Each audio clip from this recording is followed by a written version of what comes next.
Good morning all student, कैसे हैं आप सब लोग। चलिए, बहुत अच्छी बात है, आप स्वस्थ रहें। पढ़ाई वगैरह उम्मीद है हमें आपकी अच्छी चल रही होगी। चल रही है, जो बच्चे क्लास में उनकी भी अच्छी चल रही है। चलिए, बहुत अच्छी बात है। आप हमेशा कंटिन्यूटी के साथ बना के रखें अपनी तैयारी को, और दिन प्रतिदिन आप अपनी तैयारी को आगे बढ़ाएं। कंपटीशन आपसे रेगुलरिटी मांगता है। कंपटीशन एक ऐसी चीज़ है, उसे आप अगर थोड़ा भी पढ़ेंगे जब भी वो आपसे रेगुलरिटी मांगता है, ज़्यादा पढ़ेंगे जब भी आपसे रेगुलरिटी मांगता है। ऐसा ना करें आप लोग कि आप एक दिन तो पढ़ लिया 10 घंटे और एक दिन पढ़ाना आपने 1 घंटा भी। आप चाहे कंटिन्यू 3 घंटे पढ़े लगातार, लेकिन आप कंटिन्यूटी के साथ पढ़े, कोई भी दिन आपका स्टॉप ना हो। यही आपकी सफलता एग्जाम मांगता है और यही तैयारी मांगती है। चलिए, मैं आपका अपना टीचर गुलशेर गौड़, आज मैं आप लोगों के लिए दंड प्रक्रिया संहिता 1973 से संबंधित टेस्ट लेकर आया हूं। आज शनिवार है, आप लोगों को पता है कि एवरी शनिवार हम आप लोगों को टेस्ट उपलब्ध कराते हैं। टॉप 20 क्वेश्चन जो भी एग्जाम से संबंधित होते हैं वो हम आप लोगों के लिए लेकर आते हैं, ताकि आप कोई भी किसी भी स्टेट का एग्जाम दें, आप उसे क्वेश्चन को करने में योग्य हो। हमारा उद्देश्य है कम समय में अधिक सफलता और कम समय में आपको अपना लक्ष्य तक पहुंचाना। तो चलिए आइए देखते हैं। आज का जो हमारा टेस्ट है वो टेस्ट नंबर 27 है। 27 है। इससे पहले आपके 26 टेस्ट हो चुके हैं, वो आपके सब प्ले लिस्ट में पड़े हैं। आप वहां से जाके अपनी तैयारी को आगे बढ़ाएं। कोई भी अगर आपको समस्या आ रही है तो आप हमें कमेंट बॉक्स में या कॉल भी कर सकते हैं। आप लोगों का स्वागत है। टॉपिक है हमारा दंड प्रक्रिया संहिता 1973। देखिए, पहला क्वेश्चन है, किसी विचारण मतलब विचार में अभियुक्त को दंड के प्रश्न पर सुना जाना जरूरी नहीं है। ऐसा कौन सा विचार है जो अभियुक्त है, जो आरोपी है, उसे सुना जाना कोई जरूरी, कोई इंपोर्टेंस नहीं है। ए ऑप्शन, सेशन न्यायालय के समक्ष विचार, अगर किसी सेशन न्यायालय के सामने विचार है। बी, वारंट मामले का विचार, अगर वारंट कर दिए गए। समन मामले का विचार, या फिर कोई नहीं, नन ऑफ दिस। ऐसा एकमात्र मामला है समन मामला, इसमें कोई जरूरी नहीं है कि उसे सुना जाना चाहिए। ठीक है, सी आंसर। क्वेश्चन नंबर 2, दंड प्रक्रिया संहिता के किस उपबंध के अधीन एक न्यायालय समन मामलों को वारंट में बदल सकता है? किस उपबंध के अधीन या किस धारा के अधीन माननीय न्यायालय वारंट मामले को समन मामले को वारंट मामले में बदल सकता है? बताइए। ए ऑप्शन, धारा 259 259, धारा 260, धारा 258, डी है सभी। बताइए। इसमें जो आंसर है हमारा वो है धारा 259 259। ठीक है। क्वेश्चन नंबर 3, किन धाराओं के अंतर्गत संक्षिप्त विचारण से संबंधित प्रावधान है? कौन सी ऐसी धारा है जिनसे संबंधित संक्षिप्त मतलब शॉर्ट में विचार किया जा सकता है? ए, धाराएं 360 से 365, धाराएं 260 से 265, धारा 256 से 259। बताइए, किन धाराओं के अंतर्गत संक्षिप्त विचारण से संबंधित प्रावधान है? ये जो संक्षिप्त विचारण का प्रावधान है, ये है धारा 260 से 265 के अंतर्गत। तो आंसर हो जाएगा हमारा बी। ठीक है। इसके बाद क्वेश्चन नंबर 4, एक संक्षिप्त विचारण प्रक्रिया वाले अपराध में निम्न में से कौन सा दंड दिया जा सकता है? बताइए। एक संक्षिप्त विचारण प्रक्रिया वाले अपराध में निम्न में से कौन सा दंड दिया जा सकता है? एक संक्षिप्त विचारण प्रक्रिया वाले अपराध में निम्न में कौन सा दंड दिया जा सकता है? कौन सी सजा दी जा सकती है? ए, जो 3 माह से अधिक नहीं, बी जो 2 माह से अधिक नहीं, सी जो 6 माह से अधिक नहीं, डी कोई नहीं, नन ऑफ दीज। मतलब नन ऑफ दीज का मतलब है कोई सजा इसमें नहीं दी जा सकती। इस तरह के मामलों में 3 माह से अधिक नहीं, कम 3 माह से ज्यादा की सजा या दंड नहीं दिया जा सकता। किन में, किन मामलों में? संक्षिप्त, छोटे। क्लियर है? क्वेश्चन नंबर 5, दंड प्रक्रिया संहिता 1973 की किस धारा द्वारा अभियुक्त व्यक्ति को विधिक मतलब कानूनी सहायता दी जाती है? बताइए। Very good. दंड प्रक्रिया संहिता 1973 की किस धारा द्वारा अभियुक्त व्यक्ति को विधिक मतलब कानूनी, अगर उसका कोई अपना वकील नहीं है और कोई प्रॉब्लम है उसे, तो उसे सरकारी वकील का प्रावधान या बंदोबस्त किया जाता है। तो किस धारा के अंतर्गत? धारा 302, धारा 304, धारा 306। बताइए। Very good. किस धारा के अंतर्गत ये दी जाती है? धारा 304 के अंतर्गत उसे कानूनी सहायता प्रदान की जाती है, उसे सरकारी वकील दिया जाता है ताकि वो अपना पक्ष रख सके। क्वेश्चन नंबर 6, कौन सी धारा का अपराध क्षमनीय नहीं है? बताइए। ऐसी कौन सी धारा है जिसका अपराध क्षमनीय नहीं है? धारा 324, धारा 312, धारा 337। बताइए। ऐसा कौन सा अपराध है जो क्षमनीय नहीं है? कौन सी धारा का अपराध है? धारा 324। धारा 324 का जो अपराध है वो क्षमनीय नहीं माना जाता। क्वेश्चन नंबर 7 दंड प्रक्रिया संहिता 1973 में क्षमनीय और अक्षमनीय मतलब समन मामला और अशमन मामला अपराधों का वर्गीकरण उपबंधित है। 1973 में क्षमनीय और अक्षमनीय अपराधों का वर्गीकरण उपबंधित है। प्रथम अनुसूची में, द्वितीय अनुसूची में, सेकंड अनुसूची में, धारा 302 में, धारा 321 में। बताइए। Very good. ये उपबंधित है धारा 302 में। ठीक है।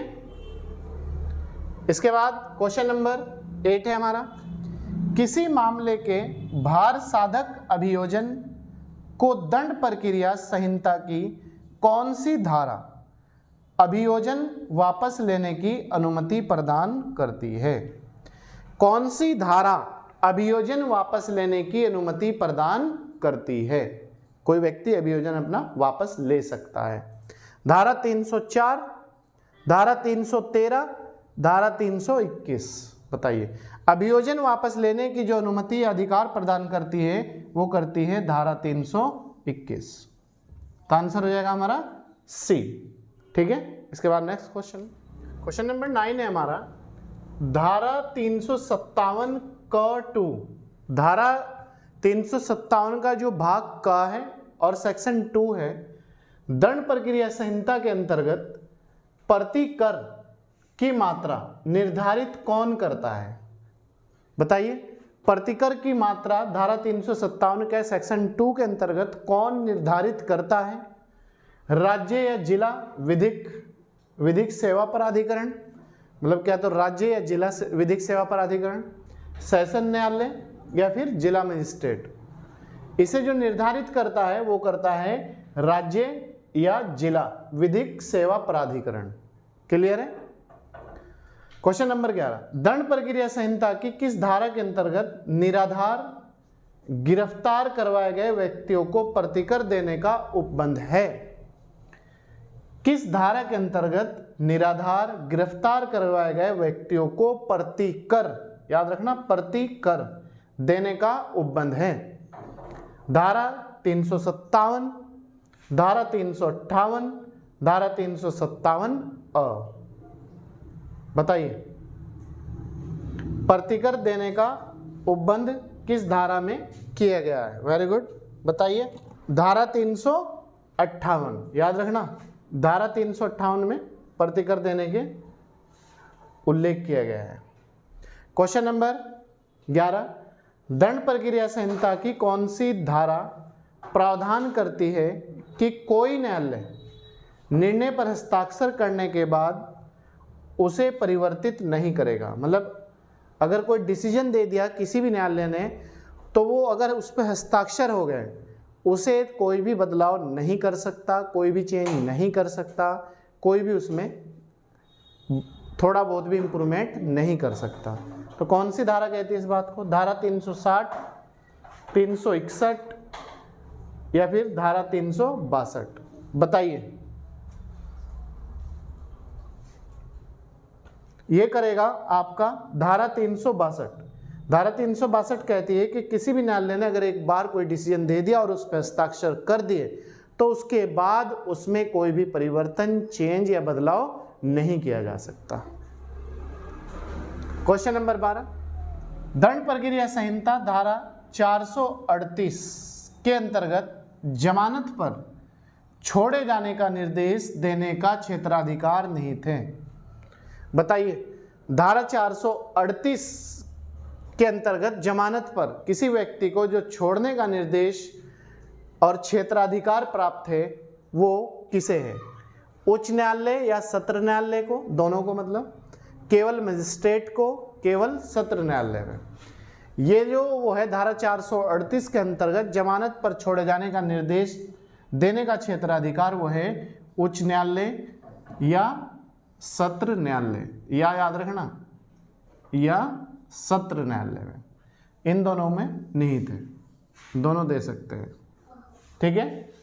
क्वेश्चन नंबर 13, धारा 438 के अधीन अग्रिम जमानत मंजूर करने का अधिकार किसे है? अग्रिम जमानत याद रखना, कौन मंजूर कर सकता है अग्रिम जमानत को? मजिस्ट्रेट न्यायालय, सत्र एवं उच्च न्यायालय दोनों को, मतलब सत्र न्यायालय भी और उच्च न्यायालय भी दोनों, केवल उच्च न्यायालय को, या फिर कोई नहीं। अग्रिम जमानत मंजूर करने का जो अधिकार है वो है सत्र न्यायालय और उच्च न्यायालय दोनों। ठीक है, आंसर बी हो जाएगा। क्वेश्चन नंबर 14, दंड प्रक्रिया संहिता 1973 कब लागू की गई थी? जो दंड प्रक्रिया संहिता है 1973, ये किस वर्ष और किस डेट में लागू की गई थी? 1 अप्रैल 1973 में, 1 अप्रैल 1974 में, 1 जनवरी 1974, 1 मार्च 1974। ये जो लागू की गई थी वो की गई थी 1 अप्रैल 1974। ठीक है, 1 अप्रैल 1974। इसके बाद नेक्स्ट क्वेश्चन है हमारा, क्वेश्चन नंबर 15 है हमारा, एक संज्ञेय मामले में पुलिस को क्षेत्राधिकार है। अगर कोई संगीन मामला है, संज्ञेय कोई अपराध है, कोई संज्ञेय घटना है, तो उसमें जो पुलिस का क्षेत्राधिकार है वो कहाँ से कहाँ तक है और वो क्या प्रयोग कर सकती है? बिना वारंट गिरफ्तार करने का अधिकार, मतलब पुलिस को बिना कोर्ट की अनुमति के गिरफ्तार कर सकती है। बिना मजिस्ट्रेट की अनुमति के अपराध को विवेचन करना, सी, ए और बी दोनों, मतलब बिना वारंट के गिरफ्तार भी कर सकती है, बिना वारंट गिरफ्तार और मजिस्ट्रेट की अनुमति के अपराध को विवेचन, बिना मजिस्ट्रेट। ठीक है, बिना याद रखना, सी, ए और बी दोनों, डी है कोई नहीं। तो इसका आंसर जो हो जाएगा वो हो जाएगा सी। बिना वारंट के पुलिस गिरफ्तार भी कर सकती है और बिना मजिस्ट्रेट की अनुमति के अपराध को विवेचन भी करने का अधिकार है। तो दोनों हो जाएगा ए और बी दोनों आंसर। क्वेश्चन नंबर 16, दंड प्रक्रिया संहिता की किस धारा में संज्ञेय अपराध परिभाषित किया गया है? दंड प्रक्रिया संहिता की किस धारा में संज्ञेय जो अपराध है उसका उल्लेख किया गया है? कौन सा संज्ञेय अपराध है, कौन सा नहीं है, ये सब धारा 2A में, धारा 2C में, धारा 2I में संज्ञेय जो अपराधों का उल्लेख किया गया है वो किया गया है धारा 2C में। किस धारा में? धारा 2C में। इसके बाद क्वेश्चन नंबर, किसी शिकायत का संबंध हो सकता है, मतलब अगर कोई शिकायत है तो उसका रिलेशन क्या हो सकता है, कहां से कहां तक हो सकता है? किसी संज्ञेय अपराध से, बी किसी असंज्ञेय अपराध से, संज्ञेय और असंज्ञेय मतलब संगीन अपराध और बिना संगीन अपराध अगर कोई शिकायत है, संज्ञेय अपराध और असंज्ञेय अपराध। सी ए और बी दोनों, मतलब संज्ञेय अपराध भी और असंज्ञेय अपराध भी। डी कोई नहीं। तो किसी भी शिकायत का जो संबंध हो सकता है वो दोनों से हो सकता है, तो आंसर हो जाएगा हमारा सी, संज्ञेय अपराध और असंज्ञेय अपराध दोनों से। क्लियर। क्वेश्चन नंबर 18, शिकायत जैसा कि धारा 2D, शिकायत जैसा कि धारा 2D दंड प्रक्रिया संहिता में दिया गया है हो सकता है। धारा 2D में जो शिकायत का उल्लेख किया गया है वो क्या हो सकता है? केवल लिखित, बी या तो लिखित या मौखिक, मतलब मुंह से बतला के भी शिकायत की जा सकती है और एप्लीकेशन के माध्यम से भी शिकायत की जा सकती है।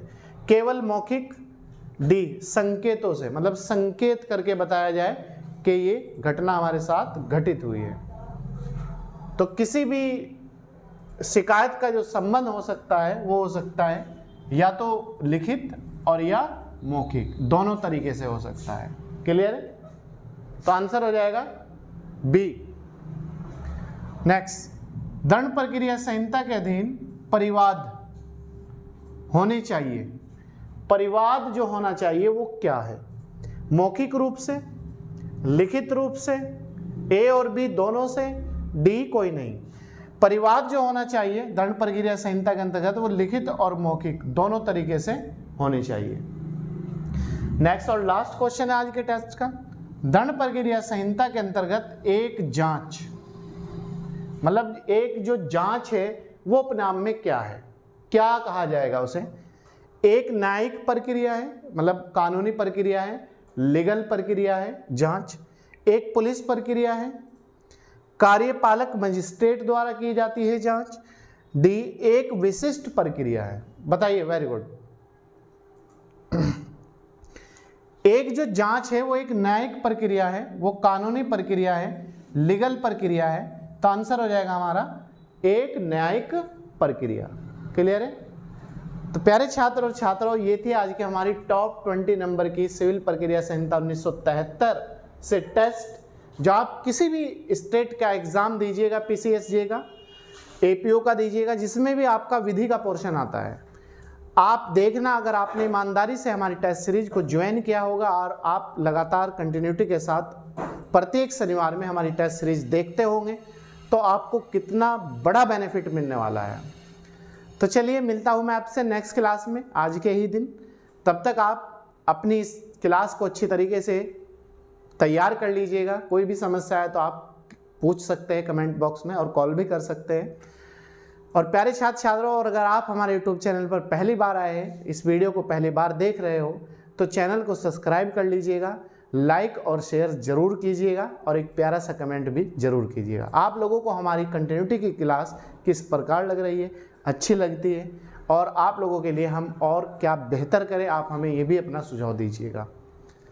तो और बाकी आपका जो जनरल स्टडी का पोर्शन है वो प्रत्येक दिन चल रहा है, टेस्ट चल रहा है, करंट अफेयर की क्लास भी चल रही है। तो आप निश्चित होकर हमारे साथ जुड़े और ज़्यादा से ज़्यादा लोगों को जोड़ने का प्रयास करें। चलिए, थैंक यू।